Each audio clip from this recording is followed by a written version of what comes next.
নলকূপের জন্য খোঁড়া গর্তে পড়ে মারা গেল শিশু সাজিদ, এই মৃত্যুর দায় কার উপর? আমাদের দেশে এই ধরনের মৃত্যুর দায় সাধারণত কাউকে কখনো নিতে দেখা যায় না। এর কারণ কি এবং প্রতিকার উপায় কি?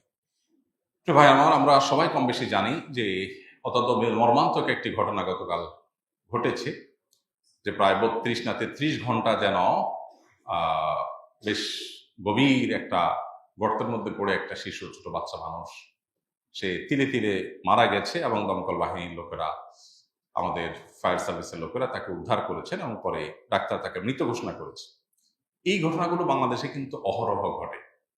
বেশ কিছুদিন আগে একজন হিন্দু ধর্মাবলম্বী কেউ একজন, সম্ভবত তিনি যাচ্ছেন কারোর বাসার ছাদ থেকে বা উপর থেকে টপ করে তার মাথার উপরে তিনি জায়গা মারা গেছে।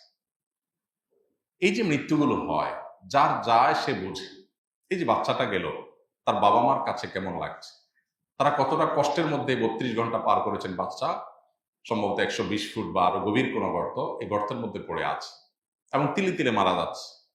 এই যে নির্মমতা, এটা কোনো সভ্য সমাজে গ্রহণযোগ্য হতে পারে না। ইসলাম বলে, প্রচলিত আইন বা মানুষের কমন সেন্সও বলে, মানুষের এই ধরনের মৃত্যুর দায় কাউকে না কাউকে নিতে হয়। এই গর্ত যিনি করেছেন, দায় তাকে নিতে হবে। সে কে সেটা বড় কথা না। যে গর্ত করেছেন, আপনি গর্ত করেছেন নলকূপ খনন করার জন্য, খুব ভালো কথা। এই গর্ত খনন করার পর পানি উঠে নেই, আপনি আরেক জায়গায় করেছেন, তাহলে এখানে যে এত বড় গর্ত করেছেন, এই গর্তে একটা মানুষ তো পড়তে পারে, দুর্ঘটনা হতে পারে, তাহলে গর্ত পূরণ করা তো আপনার দায়িত্ব। আপনি যে পূরণ করলেন না, তাহলে সেক্ষেত্রে এক্ষেত্রে যে দুর্ঘটনা ঘটতে পারে সেটা দায় কার? তার। গর্তটা আপনি করেছেন। এবং শরীয়তের দৃষ্টিতে কতলের কয়েকটা প্রকার আছে: কতলে আমাদ, শিবে আমাদ, কতলে খতা, ইচ্ছাকৃত হত্যা, ভুলক্রমে হত্যা, ইচ্ছাকৃত হত্যার সদৃশ হত্যা। প্রত্যেকটা বিধান ইসলামের শরীয়তে দণ্ডবিধিতে আছে পরিষ্কারভাবে। এই ধরনের হত্যা অবশ্যই হত্যার মধ্যে, এই ধরনের মৃত্যু না, এটা হত্যার মধ্যে পড়বে। যে গর্ত করেছে, এটা ইচ্ছাকৃত শরীরের ধারালো কোনো অস্ত্র দিয়ে হত্যা করা না, কিন্তু এটাও এক প্রকারের হত্যা এবং এর জন্য তাকে রক্তমূল্য পরিশোধ করতে বাধ্য করা হবে ইসলামী শরিয়ার আলোকে, ইসলামী বিচার ব্যবস্থা থাকে। আমাদের দেশে প্রায় সময় এই জিনিসগুলো ঘটে এবং কিছুদিন আলোচনা হয়, আমরা হাউতাশ করে, এরপর শেষ হয়ে যায়। কাউকে দায় নিতে বাধ্য করা হয় না। যিনি গর্ত করেছেন, তিনি যদি গর্ত পূরণ করে থাকেন, তাহলে যথাযথ পূরণ করেন নাই, এর দায়টা। আর দেশে আইন শৃঙ্খলা, নিয়ম নীতি এগুলো ডেভেলপ না হওয়ার কারণে আজকে দুর্নীতি বা অনিয়ম, এটা এক প্রকারের অনিয়ম। এই অনিয়মগুলো আপনি আমি সবাই আমরা করছি, এটা সিস্টেমে পরিণত হয়েছে। একটা মানুষ নলকূপ করবে, তার জন্য একটা সিস্টেম থাকবে। এখন মুশকিল হলো, অনুমতি সিস্টেম রাখলে সেখানে ঘুষের সিস্টেম আবার চলে আসে।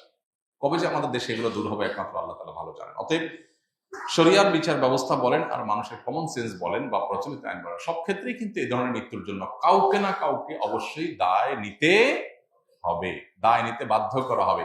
পৃথিবীর কোন সভ্য সমাজে এরকম একটা মানুষ মরে যাবে আর কেউ দায় নিবেন, এটা হতে পারে। অনেক সময় দেখা যায় আমাদের বিভিন্ন সরকারি বেসরকারি বিভিন্ন প্রতিষ্ঠান গর্ত করে রেখে দেয়। আপনি গর্ত করেছেন, গর্তের মুখে কিছু দেন, বেড়া দেন, সাইনবোর্ড লেখেন, সাইন দেন, সিগন্যাল দেন, আপনি কোনো কিছু করছেন না, তাহলে এখানে যেই বিপদ হবে সেই বিপদের দায় আপনাকে নিতে হবে। এবং এই দায় নিতে বাধ্য করার কালচার প্রতিষ্ঠিত না হলে এগুলো থামবে না। আজকে বাচ্চা মারা হয়েছে, কালকে আপনারটা মারা যাবে, পরশু হয়তো আপনি এটা মুখোমুখি হবেন। আমরা দোয়া করি এই বাচ্চার শোক সন্তপ্ত পরিবারকে, তার বাবা মাকে আল্লাহ তাআলা সান্ত্বনা নসিব করুন। তারা যে সন্তান হারিয়েছেন, তার চাইতে ভালো উত্তম বিকল্প দিয়ে আল্লাহ তাআলা তাদের অন্তরটাকে অন্তত সান্ত্বনা এবং অন্তরটাকে জোড়াবার তৌফিক দান করুন। এবং সেই সাথে আমাদের দেশে যে অনাচার, এই যে সিস্টেমহীনতা, 50টি বছর পার হয়ে যাওয়ার পর একটা দেশে এই মিনিমাম সিস্টেমটা যারা ডেভেলপ করতে পারে নাই, তাদের লজ্জা হওয়া উচিত। তাদের লজ্জা হওয়া উচিত। টাকা নাই, পয়সা নাই, অন্যান্য দেশের মতো স্বর্ণের খনি নাই, তেলের খনি নাই, বুঝলাম, কিন্তু সিস্টেমটা ডেভেলপ করার জন্য তো স্বর্ণের খনির প্রয়োজন হয় না। এতটুকু প্রয়োজন পর্যন্ত আমাদের দেশে পূরণ হয় নাই।